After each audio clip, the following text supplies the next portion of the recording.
बिस्मिल्लाहिर्रहमानिर्रहीम। आज हमारा सिविल 303 का दूसरा लेक्चर है। तो दूसरे लेक्चर के अंदर हम कुछ न्यूमेरिकल हल करेंगे। तो पहला न्यूमेरिकल है, दी गई ड्राइंग के मुताबिक मुंदरजा झैल मकदारें मालूम करें। तो यहाँ पर आपको अबैटमेंट और विंग वाल का एक खाका दिखाया गया है। तो इस खाके के अंदर एक अबैटमेंट दिखाई गई है और उसके साथ जुड़ी हुई दो विंग वाल दिखाई गई है। तो ये आपके पास एक अबैटमेंट है और ये दोनों क्या है, विंग वाल है।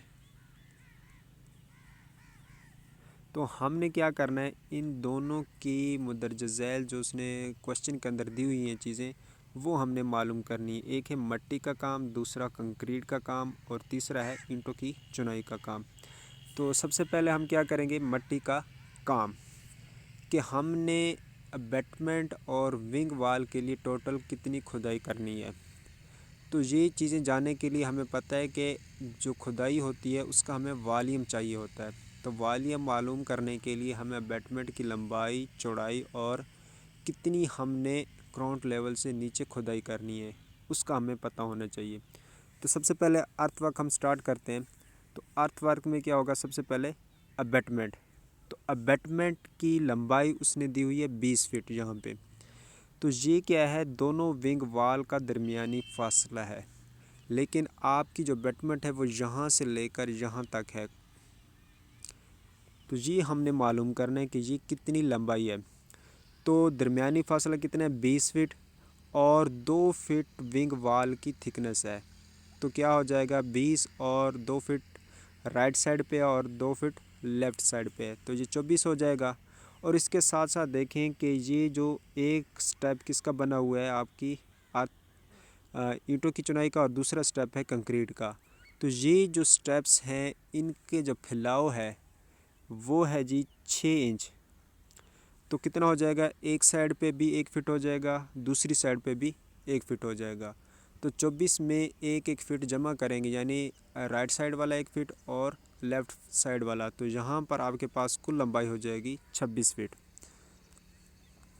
तो यहाँ पर अबैटमेंट की लंबाई के अंदर हम लिख देंगे 26 फीट। और ब्रेथ क्रॉस सेक्शन में देखें तो आपको सबसे नीचे वाला जो हिस्सा होता है हम उसको मद्देनज़र रखते हैं, जो कि है 4 फीट, वो हमने लिख देना है। उसके बाद ग्राउंड लेवल से लेकर निचले किनारे तक जो है वो कितनी आपकी थिकनेस बनती है, ये ग्राउंड लेवल से लेकर यहाँ तक आपकी कितनी थिकनेस बनती है।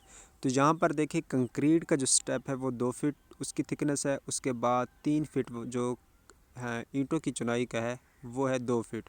उसके बाद 1 फीट मज़ीद ऊपर है, तो ये टोटल थिकनेस हो जाएगी 5 फीट।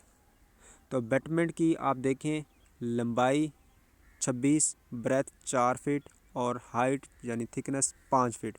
इन तीनों को हम ज़रब करेंगे तो हमारे पास अबैटमेंट की क्वांटिटी आ जाएगी, जो कि है 520 CFT। उसके बाद आ जाता है विंग वाल। तो यहाँ पर आप देखें कि ये हमने खुदाई कर चुकी है, किसके लिए, अबैटमेंट के लिए। अब आपके पास ये वाला हिस्सा बच जाता है। तो ये इसकी लंबाई कितनी है।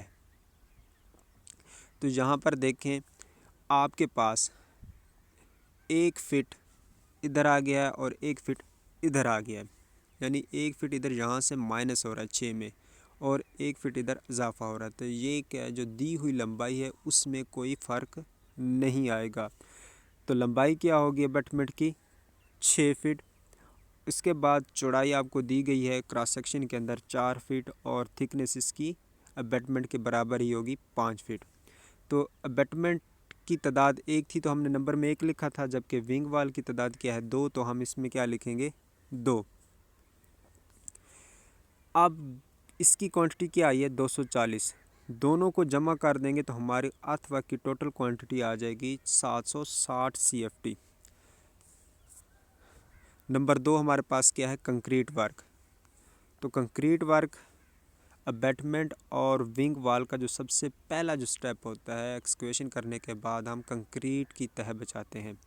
तो यहाँ पर देखें कि एक्सकेवेशन की जो लंबाई और चौड़ाई होती है वही कंक्रीट की लंबाई और चौड़ाई होती है, सिर्फ थिकनेस को मद्देनज़र रखा जाता है। तो यहाँ पर देखें कंक्रीट के अंदर आप आ जाएं तो अबैटमेंट की हमने अर्थवर्क में 26 लिखा था लंबाई, यहाँ पे भी 26 आएगा। ब्रेथ 4 थी, इधर भी 4 होगी।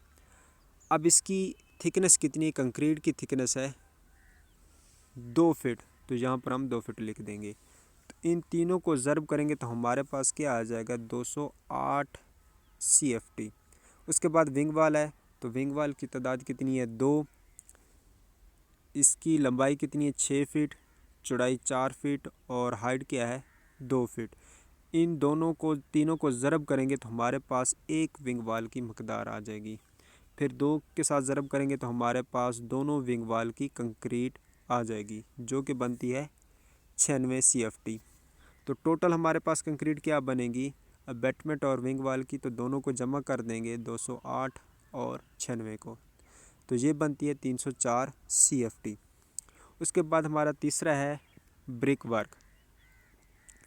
तो ब्रिक वर्क जो है उसके अंदर 2 हिस्से बने हुए हैं। एक हिस्सा है यानी पहला स्टेप है 3 फीट का और दूसरा स्टेप है 2 फीट का। तो यहाँ पर देखें जिस तरीके से हमने एक्सकवेशन की लंबाई मालूम की थी, इसी तरीके से अबैटमेंट की ब्रिक वर्क जो है उसकी भी हम लंबाई मालूम करेंगे। तो वो क्या है?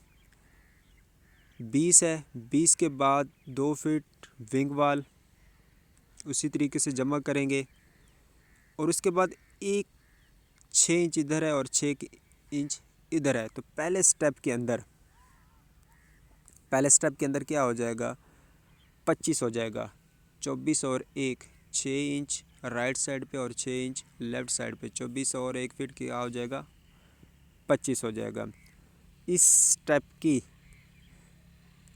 चौड़ाई हमारे पास कितनी है? क्रॉस सेक्शन में आप देखें तो हमें 3 नज़र आ रही है, तो हम क्या लिखेंगे? ब्रेथ के अंदर 3 लिखेंगे और इस स्टेप की थिकनेस जो है वो भी 2 फीट है। क्लियर हो गया? इसके बाद हमने करना है स्टेप नंबर 2। तो स्टेप नंबर 2 क्या होगा? यहाँ पर आपको उसी तरीके से मैंने आपको बताया कि ये सेम टू सेम आपने सेकेंड ईयर में किया होगा ई वाल और एफ वाल। तो इसमें जो एफ़ और ई के साथ जो दूसरी एफ़ के अंदर जो 2 दीवारें आपस में मिलती हैं एक सीधी दीवार के साथ, तो उसकी लंबाई पर कोई असर नहीं पड़ता किसी भी स्टेप के अंदर, चाहे एक्सकेवेशन हो, चाहे कंक्रीट का काम हो, चाहे आपकी चुनाई का काम हो, तो उसकी लंबाइयों में इजाफा या कमी नहीं होती। तो ये सेम टू सेम ई और एफ़ वाल की एग्जांपल की तरह है। क्लियर हो गया? उसके बाद है विंग वाल। विंग वाल क्या है? स्टेप 1 लंबाई क्या होगी? 6, चौड़ाई क्या होगी? 3 और थिकनेस क्या है स्टेप नंबर 1 की? 2 फीट। इनको क्या करेंगे? हम ज़रब करेंगे तो हमारे पास स्टेप 1 की क्वांटिटी आ जाएगी। उसके बाद है स्टेप नंबर 2, तो उसमें लंबाई क्या है? 6 फीट, चौड़ाई क्या है? 2 फीट और थिकनेस कितनी है? 11 फीट। ग्राउंड लेवल से ऊपर 10 फीट और ग्राउंड लेवल से नीचे 1 फीट, तो टोटल थिकनेस कितनी हो जाएगी? 11 फीट। इनको ज़रब करेंगे तो हमारे पास आ जाता है 264 CFT। अब हमारे पास टोटल ब्रिक्स का काम कितना आया है? 1014 CFT। तो इस तरीके से हमने ये क्वांटिटी मालूम करनी है।